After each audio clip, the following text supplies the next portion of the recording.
afternoon, everyone, and thank you for joining us for our monthly Research, Innovation, and Scholarship Brown Bag Lunch and Learn series today. We have a great presentation today from Dr. Gregory Anderson, Georgian's professor and research lead for our School of Health, Wellness, and Sciences. I would first like to acknowledge that the land I'm currently on today is situated on the traditional land of the Anishinaabe people. Furthermore, Georgian College acknowledges that all campuses are situated on the traditional land of the Anishinaabe people. The Anishinaabe people, the Anishinaabe include the Odawa, Ojibwe, and Potawatomi nations, collectively known as the Three Fires Confederacy. Let this acknowledgement serve as a reminder of our ongoing efforts to recognize, honor, reconcile, and partner with Indigenous people whose lands and water across different continents and oceans we have been situated on at some point in our lives and we benefit from today. As an immigrant, I deeply appreciate the profound opportunity I've earned to live on this land and call it my home. It is a privilege to be part of a community that is rooted in such rich Indigenous history and culture. Georgian College shares my appreciation for the land and is dedicated to honoring Indigenous history and culture, committed to moving forward in the spirit of reconciliation and respect with all First Nation, Métis, and Inuit people. Please note, this session is being recorded and will be made available on the Henry Bernick Entrepreneurship YouTube channel if you wish to revisit any of the materials or share with friends or colleagues. As always, we encourage questions and we'll have a Q&A session at the end of the presentation. Please feel free to use the Q&A box at the bottom of your screen to submit your question, and we will address them at the end of the presentation. I would like now to introduce Dr. Greg Anderson. Thank you for joining us today to talk about open education resources and your recent collaborative project. Hello, everyone, and thank you very much, Lala, for inviting me today to speak about this project that was several years in the making, actually. I mean, many years if you consider just initial discussions. What I'll do now is try and share my screen. Okay, so as I'm sure many of you are aware, what we're discussing today is this idea of OER. And so you may have heard this term before, this acronym. It stands for Open Education Resources. And I was trying to be clever with my title by saying we're trying to find group chemistry to bring it all together, because what I'm going to talk about today is our kind of path that we took to create a chemistry textbook that is used across many different programs here at Georgian College, but for certain programs could be used at colleges across all of Ontario, if not Canada.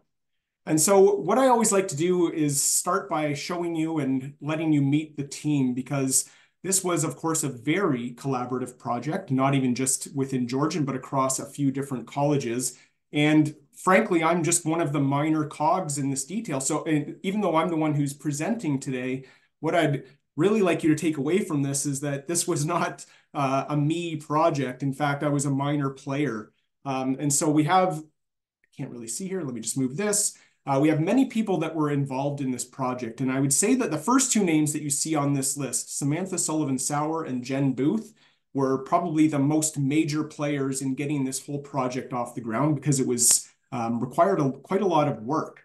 And so Samantha Sullivan-Sauer was the project manager, and Jen Booth, who works in library services here at Georgian, was responsible for copyright, AODA, and all of our tech support, and is incredibly savvy with OER, and I will mention her name several more times.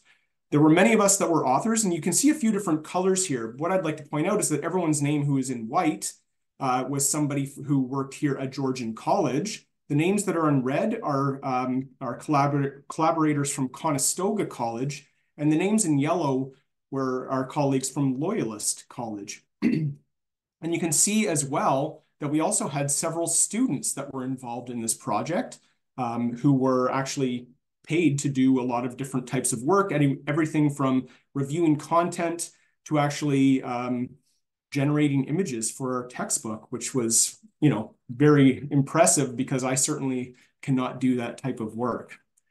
So let's just start off. What is an OER? What's the buzz, and why is this kind of an important thing that actually Georgian is really, really interested in pursuing going forward? Well, right away, an OER, which is an open education resource, is something that is free. It's something that is very customizable and provides very high quality resources. So before I ever started anything on this project, what I would say is that I was very aware of the concept of things being open.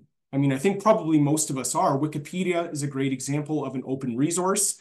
The idea of something being open means that people from different places in the world can collaborate and can update things. For instance, Firefox, which is a web browser that many of you are probably familiar with, is also an open type of web browser, which means that in the back end anyway, people are able to update content and make it better.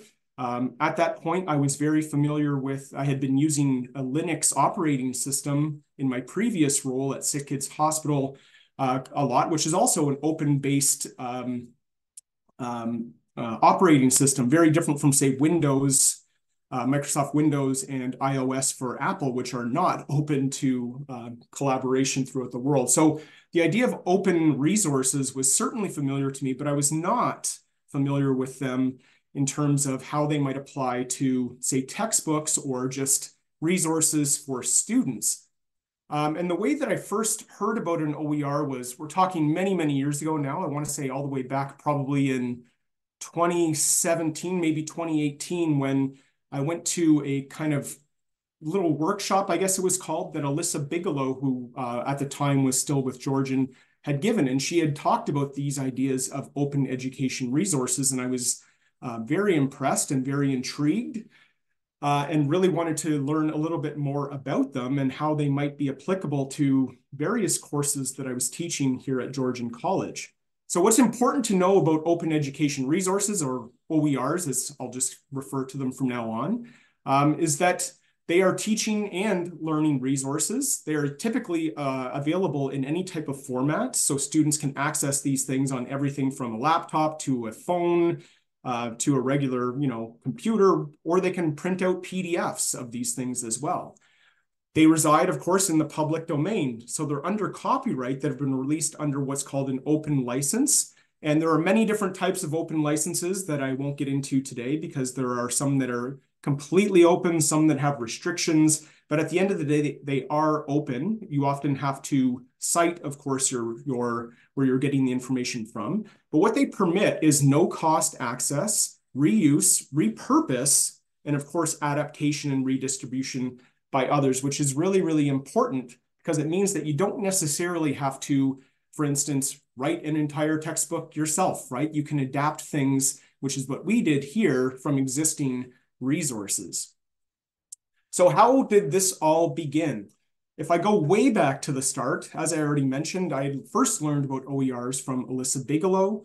And shortly thereafter, I want to say probably in about 2019, myself and Samantha Sullivan-Sauer, who also teaches chemistry courses in the environmental technologist program, were just chatting one day actually about the idea of maybe incorporating an OER into our courses, because we were using the same textbook in the two different programs at the time.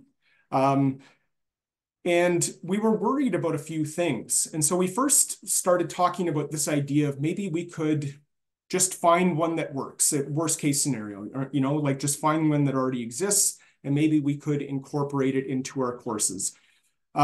This was, it must have been 2019, because of course, then shortly thereafter, the pandemic hit, 2020. And of course, this whole conversation got shelved for a little bit.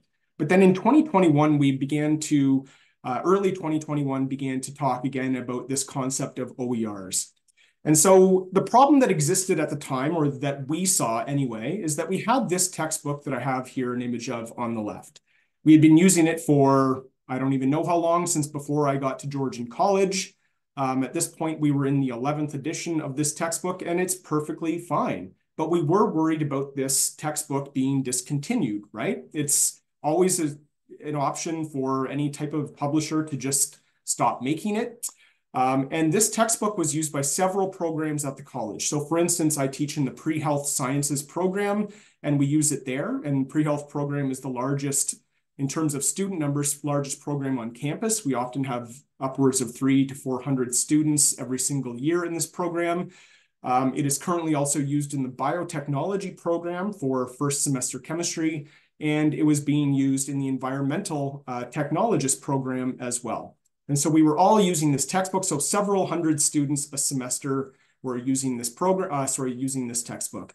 Now, it's not cheap. I mean, I don't think that there is a textbook probably in this world that is cheap, right? It costs about $180. And of course, it is a print-only textbook. There's an e-text as well, but it's still just, a PDF version of the same thing. So of course, lacks any type of interactive features. And, it of course lacks diversity. Most chemistry textbooks and physics textbooks for that matter, if they're talking about the history of various inventions or discoveries, are typically referencing old European white males for lack of a better term, okay? And of course, there are accessibility issues. Even in the e-text version, it certainly was not optimized for students who maybe would require an e-reader or something like that. Of course, they worked on that over the years, but certainly older versions of this were not very accessible. And I would say right off the bat that I didn't realize how much I didn't know about accessibility until we really started this project. And so one of my biggest takeaways from undertaking this whole project was to learn so much more about accessibility and how it really will help all students, not just students who require accessibility in order to pursue their education. So we came up with a solution, or a potential, I should say, solution at the time. And our idea was to either adapt/create our own OER textbook. Now, again, this didn't mean we wanted to necessarily write an entire new textbook. We're talking about introductory chemistry here. Most, I would say just about every topic in introductory chemistry, if we're talking about first-year students, are concepts that are, hundreds of years old and are not really changing, right? So it's not like we need to reinvent the wheel.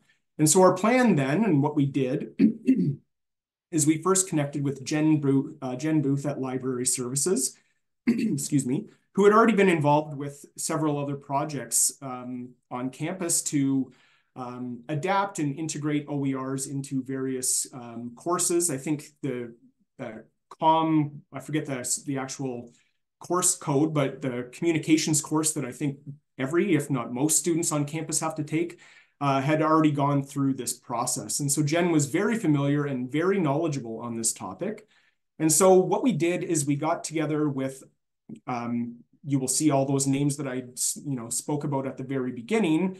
All of us got together and came up with a funding proposal to send to eCampus Ontario. So this was a VLS, Virtual Learning Strategy funding proposal that we sent into eCampus Ontario. So now we're talking mid to late 2021 is when we've started putting this proposal together. It first had to go through screening on campus here at Georgian College.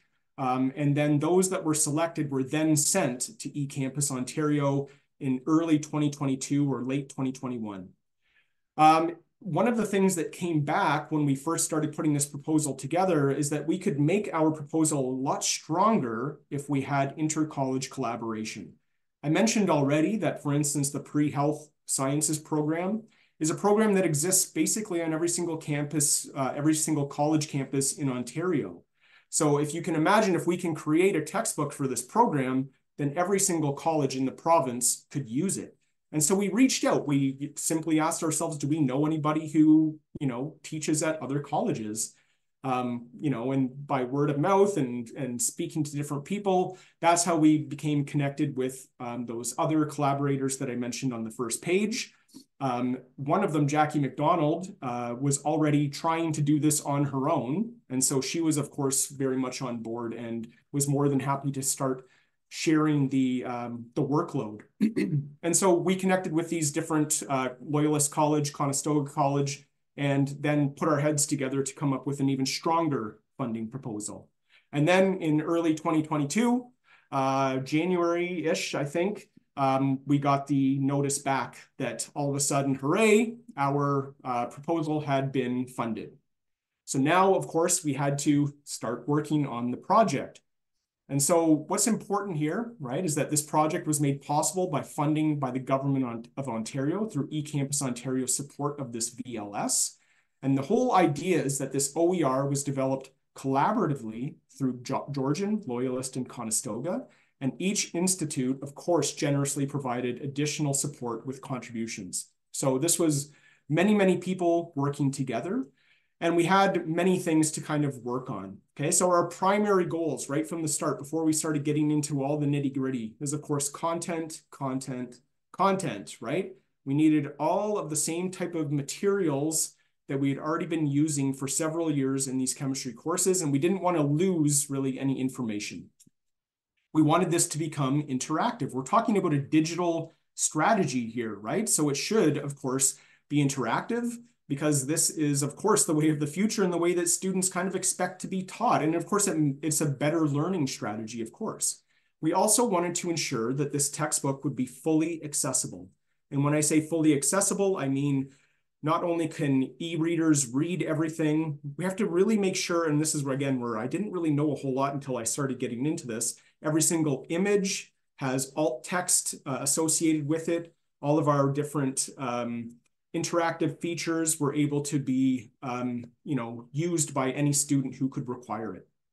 We wanted to have a focus on Indigenous content as well, okay, and different diverse opinions as well, because as I mentioned before, most traditional chemistry textbook really lacked any type of diversity whatsoever. And we are, of course, here in Canada, where we could start to focus on Indigenous content, especially as it related to Canadian lives. And we wanted to focus on equity, diversity, and inclusion, and wanted to highlight different, for instance, scientists, and maybe like scientists who are current, of course, who are doing research in areas that is related, that are, are related to all the different topics that we were talking about. And so we had a focus on, highlighting scientists from different backgrounds all over the world, especially also in Canada, who are doing really important work and aren't those traditional 200-year-old European white men who, originally discovered a certain, topic, which is still important, but it's not the only thing that needs to be highlighted. So this slide is going to have a bit of text, but I wanted to really set the stage for what we were doing in terms of our considerations, because you can imagine that when you're working in a group this large, there are many things that need to be taken into consideration. So we had to come up with a lot of plans in terms of how we were going to meet our strategies. And so we came up with this idea of using the Slack channel. I don't know if you're familiar with it, but it's essentially an app that allows for collaboration from people in different places all over the world, and was very, very useful. And we had to come up with a plan. Who was going to tackle what chapter? Who was responsible for X, Y, and Z? And, we had to hire students as well. As I mentioned before, I'm not a graphic designer. I'm the worst artist probably in the world. I can't create anything. And so we needed to have people on our team who would be able to, fill all these different roles. Of course, time management and deadlines are extremely important. When you get funding from the government, they expect a very hard deadline on a lot of different things. And it's not just about putting everything together. Afterward, we were done putting everything together, which, was a year from the point that this started. The whole text needs to be reviewed, and there needs to be an AODA audit, which of course takes quite a bit of time as well. And so then we had to come up with a lot of decisions. We wanted to make sure that we had, so I say the hind text, that was the one I mentioned before that we were using at the time. We wanted to make sure that we were still including all of the topics that were important for us. Not necessarily every single chapter needed to be included, but just about all of them needed to. So we needed to figure out the topics first, put everything in order, and then decide who was going to do what. Which chapters were we going to take on each of us? We needed to think about supplementary resources, right? Because it's not just good enough to put an image into a textbook like this, but you of course need image banks. If other professors around the province or around the world are going to use this, how are they going to be able to utilize all of our images? We also wanted to create PowerPoints for people to use as well, that they could themselves edit and use as necessary. And then, of course, we needed all sorts of other links, right? We have a lot of interactive components. We have a lot of simulations, YouTube videos, all of that type of stuff that needed to be incorporated into each of our chapters. And if necessary, we needed to reach out to experts in different types of fields. And then there were a lot of technical decisions. I won't get into the nitty-gritty here, but we had to choose an OER platform. There are more than one, of course. There are several. We used what's called Pressbooks. There's also LibreText is another really popular one, but we decided to go with Pressbooks. We did look at both. We needed to come up with a format, right? If every single person is doing a different chapter and we're all using different formatting rules, that can, of course, get very messy. And if you're anything like me, you like everything to look very much the same. So we had to, that's a whole big plan. It's not an easy thing to decide on. What were the headings we were going to use, right? We needed to make sure that we were checking copyright, and we had to go through a whole long meeting. This is where Jen was very, very useful about how we find licensing and make sure we're not using images that were not freely accessible. And then we needed to consider the fact that there's a web versus a print version and that there are certain issues that exist within each of those, right? If you make a web version, you can't just straight turn that into a PDF. There's going to be a lot of blank spaces and formatting issues that come up with that. And so that was a whole aspect that needed to be taken into consideration as well. So our plan, if I can break it down into kind of bullet points here, is that we first needed to source existing OER textbooks, right? There are several out there, and a lot of them were great in terms of material, at least in terms of the bare bones of material, I should say. So we started sourcing several different textbooks and decided what we wanted to pull from each of them. We then would have to import all of these resources, and you kind of do it as a big lump, import from one source and then another, and then it all kind of gets mangled together. But we would import all of this stuff into Pressbooks and then start aligning it, rearranging it, and then delegating chapters. And so, we just had to start putting things into the right spot. We then went through the the longest portion of this whole project, which was to edit chapters, of course, and add things like our interactive elements, our EDI, so what we called our scientists in action. So this is where we were trying to look for diverse, different visions, I guess, or people working in the world on various topics. And then we also wanted to include, at least in every single chapter, at least one, if not more, Indigenous perspectives and how traditional medicines and things like that would relate to these various chemistry topics. And then finally, the last step, and again, also a very large and nitty-gritty type of step, was to then check accessibility in every single copyright. This is where a lot of our students worked as well, going through every single image, every single interactive element, and making sure that everything was up to par. Because a lot of the things we imported from these other textbooks were primarily from the United States, and they, of course, have different copyright rules than we have. And so we had a lot of images that had to be redone by our own graphic designers, or just ones we wanted, or we had to sub things in and out that maybe were good ideas. So we had to always check what's called the metadata on every single image to make sure that it was something that we were allowed to use. We created a lot of our own images.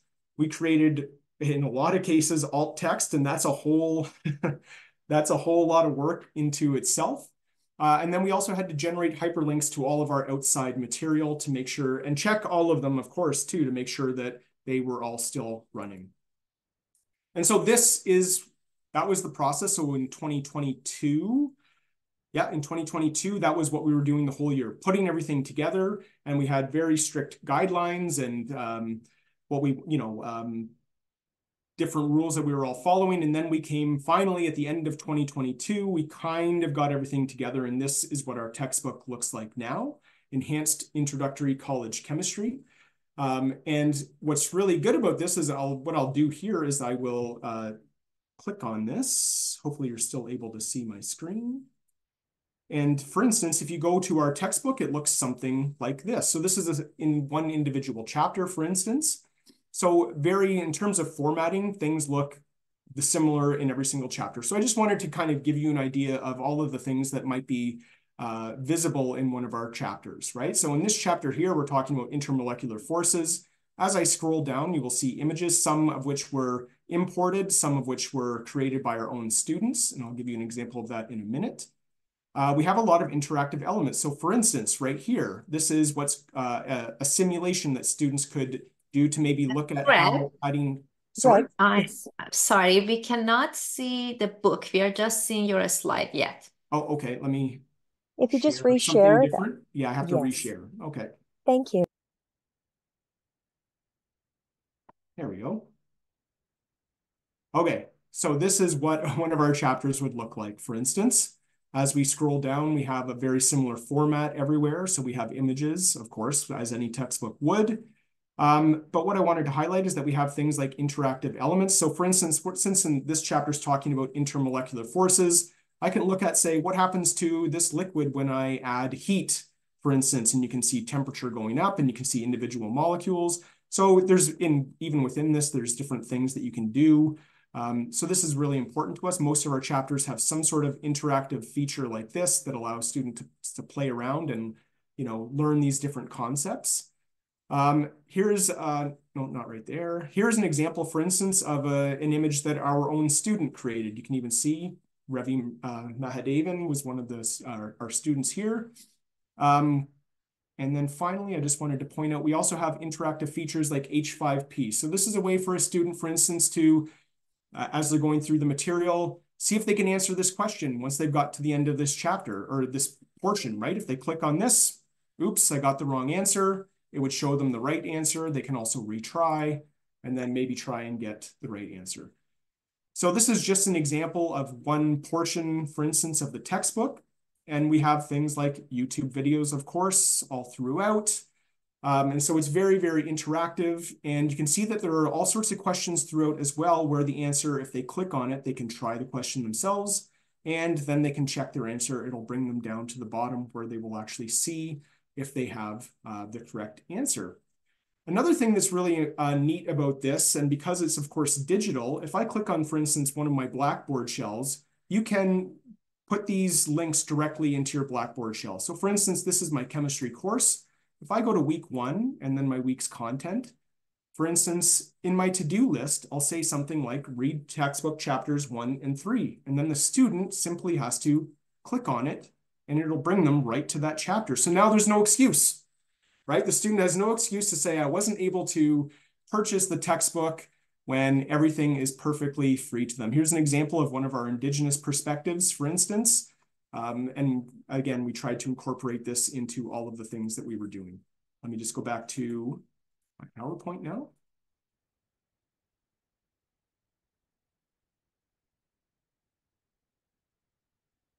So why are these important? Here's a good quote that I like to use. OER equalize college students' learning and performance, foster engagement, and facilitate their comprehension of lectures. Now, I mean, obviously the fact that this is free is probably its biggest asset. I don't know how many times I've had students come up to me in the past and say, I just, I had to decide whether to buy the textbook or buy food for my family, right? So at the end of the day, this prevents that from being a barrier. I find nowadays, of course, that most students are not buying textbooks. And so the more and more that we can introduce these into courses, I think the more that we are leveling the playing field, especially for students who are, not able to purchase textbooks. So in terms of benefits, it's of course immediate, and it's also durable access, right? They can theoretically access this textbook for the rest of their lives. It's already accessible. We made sure to go through, at least in our one, not every OER is of course accessible, but the one that we created is fully accessible. So we don't have to worry about students not being able to use their e-readers, for instance. It's portable. I mean, it can be on their phone, it can be on their laptop, their iPad, whatever they are using. And it is available in multiple formats. So you can, if you are more of a tactile person, print out individual chapters in PDF form and have an actual paper copy. And of course, you can customize it to your course. So for instance, someone who's teaching a chemistry course somewhere else in Ontario or the world, can use our OER, but they could just look at individual chapters. They could either just link directly to it, as I showed you in my Blackboard shell, or they can set up their own, say, press books and import our chapters over and then just load that up for the students. So maybe they only want chapters 1 through 10, for instance, because ours has more than that. They could just import all 10 of those chapters or the ones that they specifically want into their own kind of framework, their own, say, Pressbook or LibreText, and then publish that for their own students. And so they can pick and choose what they want from various OERs as well, not just ours. They can combine multiple texts. And that's what we did with ours. We started with 2 or 3. I mean, one in particular was our main one, but we also pulled information from a couple of other sources as well to create the one that we wanted for our course. Within that, of course, we also wrote a bunch of our own material and added a bunch of our own images, but also, tables and content that we had already been using in our own courses. And of course, number one, I think, in terms of a student benefit is, of course, that it's free. In terms of financial benefits, if I just think about 100 students, and that's a low number because the pre-health, if I just think about Georgian College, the pre-health program has about every year, pre-health and biotech combined are about 480 students per year. And we use that same chemistry textbook in both of these courses. Environmental technology also has students using this textbook. I don't know their numbers, but so let's say we're talking 500-600 students. And if I just say 100 students were buying the textbook before in loose leaf, and it's $180, that's $18,000. And let's say another 100 students were buying the e-text, which was $115. Now we've saved this much money for students, right? And now there's no real excuse for them to not really access it, right? Because textbooks are not cheap, and every single one of their courses has some sort of a textbook. In terms of benefits for faculty, of course, it eliminates any kind of resource barriers, and it allows us to update and enhance content as needed, right? This is an ongoing process. It's never truly done, and we can continuously update it as we see fit. We can, of course, add Georgian College, Canadian, or other diverse perspectives going forward as well. Maybe a faculty member at Georgian will, do some sort of amazing chemistry experiment or come up with some sort of a discovery. We could add that in going forward if we wanted to. And of course, as I've already shown you, we can link directly to chapters or even just individual sections in Blackboard. Of course, it contains many, many interactive elements, and you can always add more as you see fit. As I've already mentioned, you can combine sources for relevance. And of course, this improves student engagement. And so we've been using this now, as I mentioned before. We published it in 2022 after we went through all the AODA and copyright. And we officially started using this textbook in all of these courses that I've already mentioned in the fall of 2023. I was unofficially using it in the summer of 2023. And every single time that we've been using it, we've been asking for student feedback. Also, I asked them, if you notice any errors, let me know. Honestly, the feedback I've been getting from students has been nothing short of amazing. They're all very happy, of course, that they have this free textbook that has all of these awesome features in it. Of course, one of the great takeaways from this is that it allowed us to really experience some really great professional development and collaboration across 3 different colleges. Meeting new people is always a great thing. And in terms, finally, of our future plans, of course, there's always regular revisions. So one of the things that I did in the fall of 2023 was that I picked up a contract from eCampus Ontario to actually go, now that the textbook was fully published, starting in the fall of 2023, what I did is I went through the entire textbook again and looked for any revisions and just also made sure that all of the formatting was perfectly the same. That's a separate contract. By the way, as an aside, eCampus Ontario is always looking for editors. So if that's something you might be interested in, it doesn't even have to be a textbook necessarily in your field. They're always looking for people to edit existing textbooks, and it's a nice little chunk of money on the side. But we're always, of course, going to be looking for corrections, additions, and something we're thinking about doing is putting together chapter teaching slides. So not ones for faculty members, not necessarily for students. One other thing I want to highlight here that I didn't talk about today is that after we published this textbook, we wanted to create an organic chemistry supplement, and it was actually just released, I'm talking weeks ago. So this textbook that we first created didn't have an organic chemistry section, and that was something we knew that a lot of people would want, including ourselves. And so really, Samantha and Adrian Davies and Jen and a couple of other people worked on that for the last few months, not with eCampus Ontario funding, but kind of on their own, and have just released that as well. But you can picture, of course, adding other supplements going forward. If you wanted more biochemistry, for instance, in this example, that would be something that could be done as well going forward. But of course, just continually updating this and making it as relevant as possible is always going to be our #1 goal.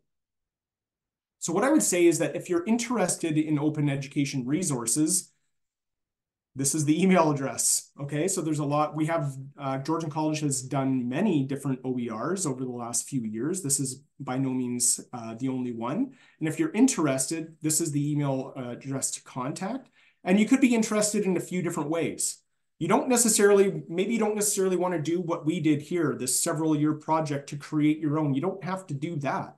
You might just want to fill a resource gap, right? Maybe you're looking for just one chapter of some textbook somewhere, or one section of one chapter, right? They're available, and there's probably something in your field already that has been created. Maybe you want to just adopt one that already exists. I know, for instance, that this is something that I'm looking at. So I also teach several physics courses here at Georgian. And we're in the same scenario, right? We're using a textbook that not a lot of students want to buy. It costs about $180 as well. And they only have one semester of this course. And so I've been looking at adopting an existing OER. I would love to, in the future, go through this whole process again to create our own that we could use at Georgian. So maybe I might start thinking about this next year, because I need to kind of maybe take a bit of a break from this for a little tiny bit, but it's something that I'm looking at adopting an existing one personally. Or you might want to go through this whole process maybe of creating your own and going through creating a whole OER course pack. So at the end of the day, contact library services, OER@georgiancollege.ca if you're looking at any of these possibilities for any of the courses that you are currently teaching. So I'll kind of leave it there and say thank you for your time today.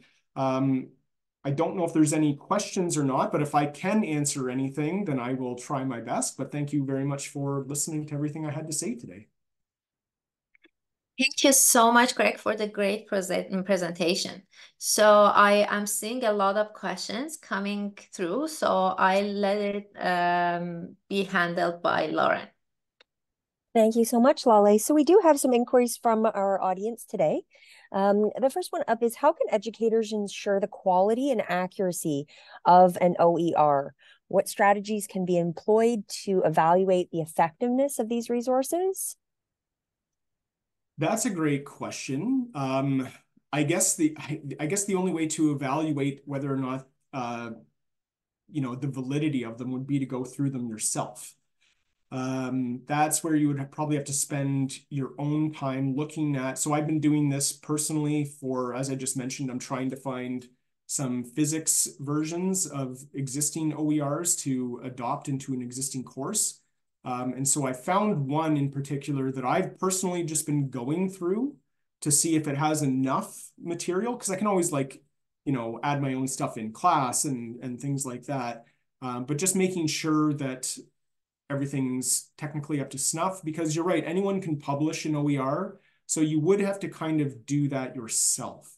In terms of evaluating the effectiveness, I think that you would have to, what I like to do is put a survey out to my students at the end of the semester to see how much they've used it, how well they think it helped them.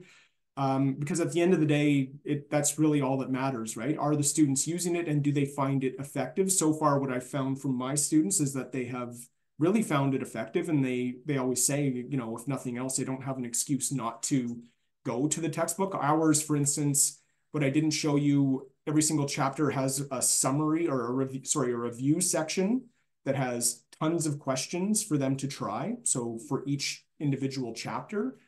So it gives them lots of practical examples with answers, of course. And we've gone through them to hopefully make sure that they're all correct.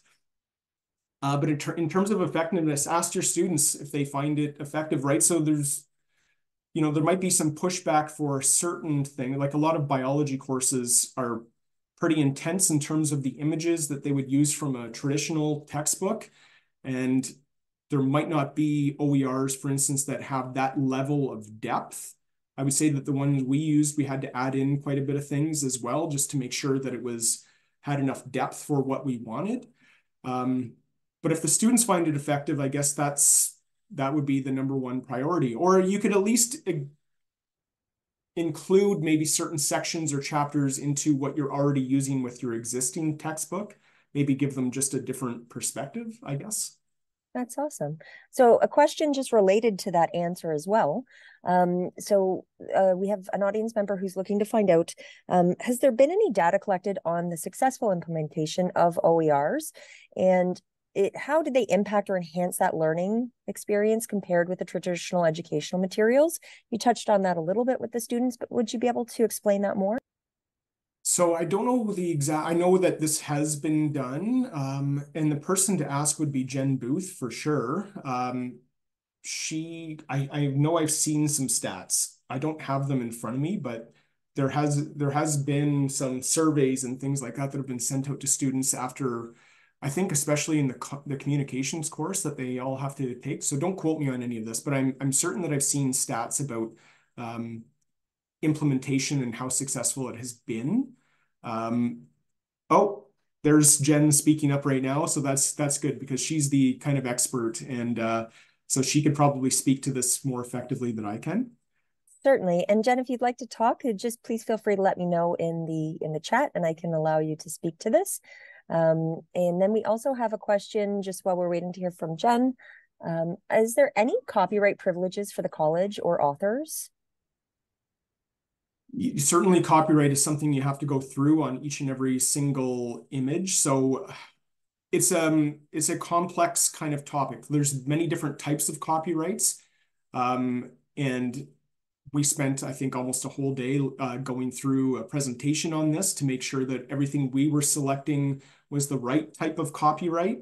And again, Jen is, again, the expert on this. But if you create, for instance, your own image, if you want to put it in an OER, you do have to tell the people that are using it what type of copyright it is that you have, right? Is it completely open? Is it free to share? There's versions where people are free to use it, but not change it. There's versions of it where they're free to use it and change it. And so that is up to the individual author. If it's something you're creating yourself, you have to set the copyright for what other people are allowed to do with it. Obviously, I think that if you're creating an OER, you would want it to be open and at least usable by anybody else. Maybe you don't want them necessarily to change it, but that is set by the author. And so everything we were pulling in from other sources, we had to make sure we were allowed to use. And then if we wanted to change anything in it, we had to make sure that we were allowed to do that as well. So we didn't usually change a lot of existing images, but we did definitely generate many, many of our own, and we left them pretty wide open as far as I'm aware. Amazing. And we do have Jen Booth on the line.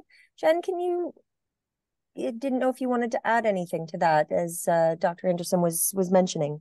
Sure. Could you just repeat the last question about copyright? I'll just address whatever I can. Certainly. So we had the question about if there was just some data about how that enhanced the learning experience, and then the question of copyright privileges for the college or authors. Okay, so let's start with the copyright and then we'll talk briefly about what we do know about student surveys.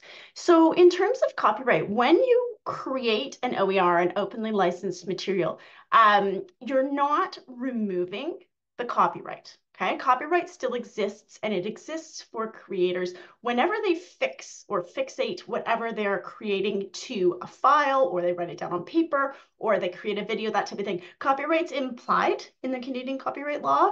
So what the open licensing does is it adds another layer on top Okay, and so the idea is if Greg creates something and he wants to license it with a Creative Commons license, he still maintains that he was the person who created that. Okay, what he's doing when he says, let's put a CC BY license on it, is he says other people can take this and they can use it, they can adapt it, they can make it work in their contexts as long as they give me credit.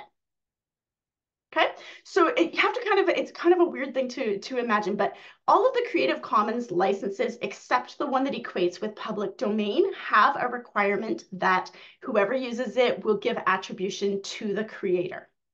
So I don't know if we want to just check and see, does that answer the question about copyright? I think that's a pretty fulsome answer. And if they have additional questions, we can certainly ask them to add it to the chat so we can address those. But thank you so much, Jen, for jumping in and supporting that information from Dr. Anderson. We have another question about, have you been tracking or observing how this has been used beyond our partner colleges? Okay, so let's tackle both of those questions. So in terms of being tracked beyond our college, we have some basic statistics. They are going to do an upgrade in Pressbooks sometime in the next 6 months, I think, that might give us a little bit more information. We certainly don't get the level of analytics that you would from a standard website that you could, put Google Analytics in or something like that, but we do have some basic ones.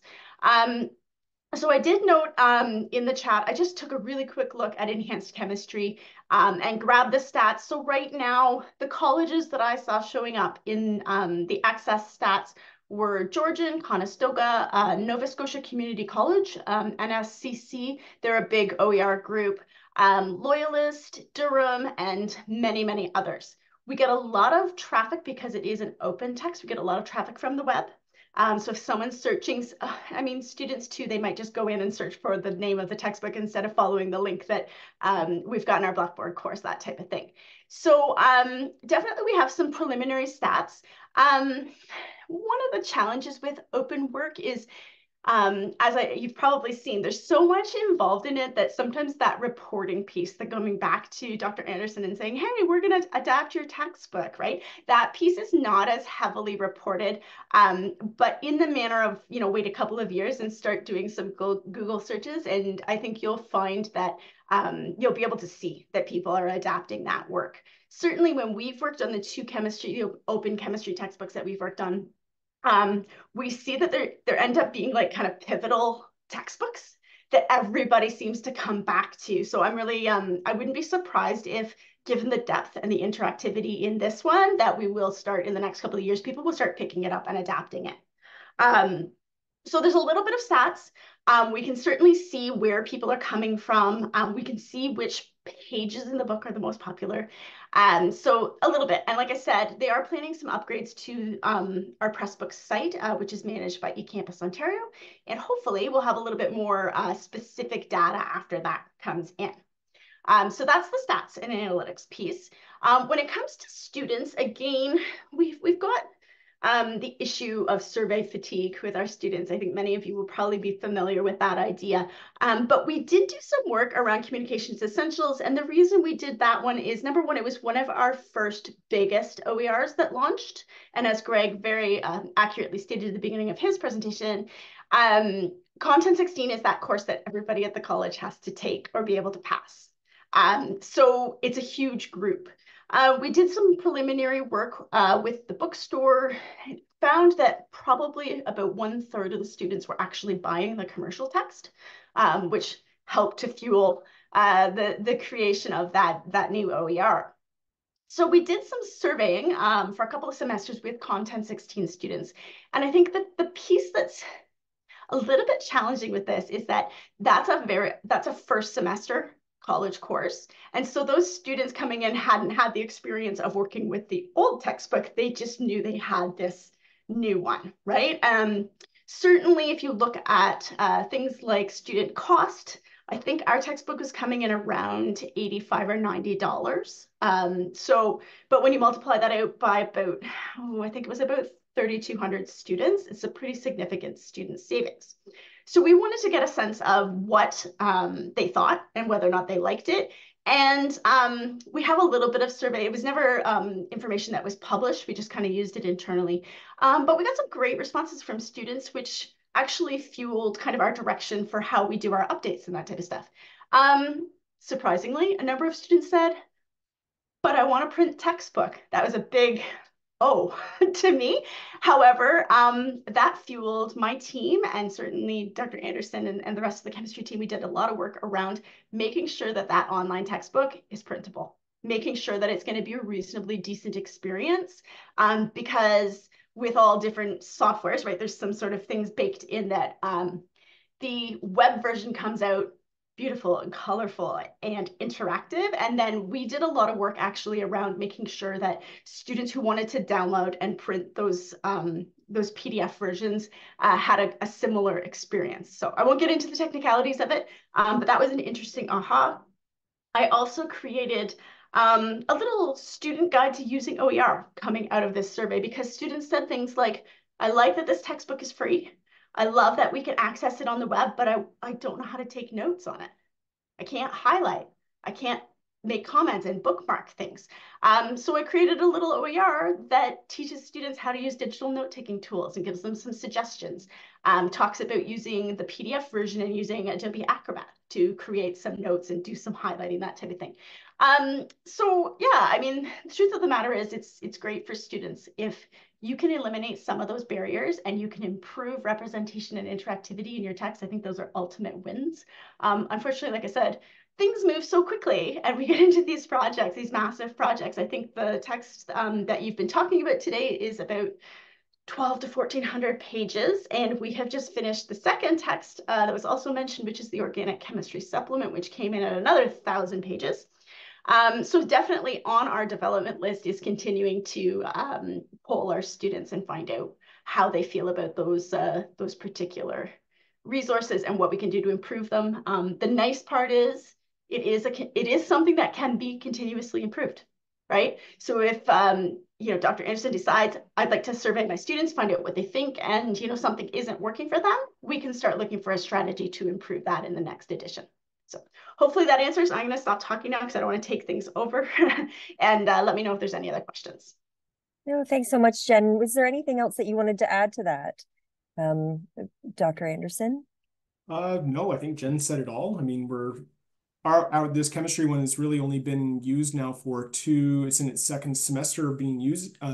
So we only have informal data from students, and that's mostly me just conversing with them to see what they think. But it would certainly be nice maybe in the future if we could create some sort of a proper survey, but I don't imagine anything I've heard. I can't imagine students would prefer to go back to paying $180 for a textbook. So fair enough. We have another question just with regards to lifespan. Will you ensure the content is refreshed to stay up to date? Are you expecting to have a lifespan for it and then it's exited as a resource or a tool? Yeah, that's a great question. So at least for introductory chemistry, the content itself, like the topics, are never going to change, right? They're already hundreds of years old. It's pretty standard stuff. Upper level chemistry, if you're in fourth year university or something, that's maybe a little bit different. You might be talking about new, cutting edge topics. So in terms of that, the material maybe doesn't necessarily need to change, but in terms of maybe more or different interactive features, right? If new types of simulations become possible, we're using one called PhET right now, though I showed you a quick example of one of those. But maybe there's a different program that comes along that has different or better or just, something that looks different. We can always just incorporate that in, and we can always make things more interactive. We always have to make sure that things like all of our links work and the YouTube links, right? Because those can disappear. So we always have to monitor that. And that's one of the things I was doing in 2020, the fall of 2023, when I went through the whole thing, was like literally clicking on every link to make sure it went somewhere. So in terms of the ideas for the content, probably doesn't, that lifespan is, probably forever. But in terms of making sure that the pieces that go with it that we've added in, the interactive elements especially, that we definitely need to always keep an eye on. That's amazing. We have a question. How does the the OERs become edited? Can just random users go in and edit materials, or are there any, what happens with that? Oh yeah, so great, another great question. So what other people can do? They can't edit the one that we have published, right? So that one, you go to, you know, Pressbooks, and or even eCampus Ontario, you search for it, and you can access our textbook. So they can't edit the one that everyone else can access. But what anyone can do is they can open up their own Pressbooks, like Sandbox, and they can import chapters or sections of chapters into their own Pressbooks kind of you know, interactive feature, and they can edit things themselves for their own version of whatever it is they want to then publish themselves. So they can't change ours. Even if I was to change something right now, it wouldn't update the one that other people are accessing, right? It would be, we'd be editing things on the back end, and then we'd have to upload the new version. So anyone else can take whatever they want from our textbook into their own, you know, their own space, and they can edit it there. And then if they want to they can publish it for everyone, or they can just use that in their own classroom if they want, right? So they can't change ours, but they can certainly take what they want, and they can play around with it on their own. Awesome. So just being mindful of the time, we have one final question from our audience. Do you know if OERs are available to generative AI platforms?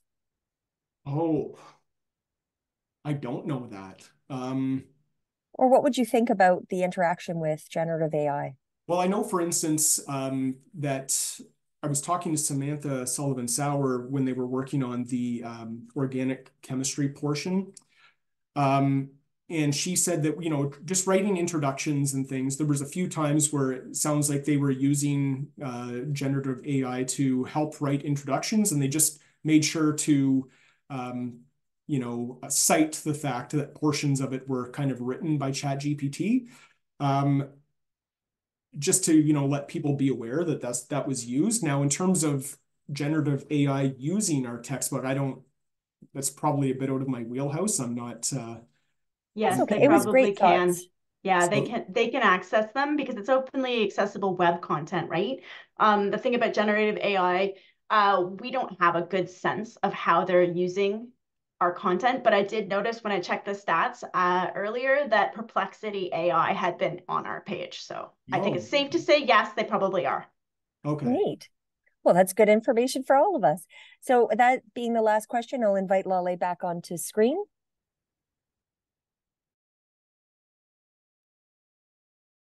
Thank you again so much, Greg, for sharing the information and these great resources. And thank you all for joining us today, and we hope you will join us for our next Lunch and Learn session in March. I also want to mention that our annual RISE Symposium is being held on Wednesday, April the 3rd at our Barrie campus and is open to everyone to attend. Watch our social media to register and learn more about the speakers and events planned for this great celebration of research, innovation, scholarship, and entrepreneurship across the college. Thank you all again, and have a great day.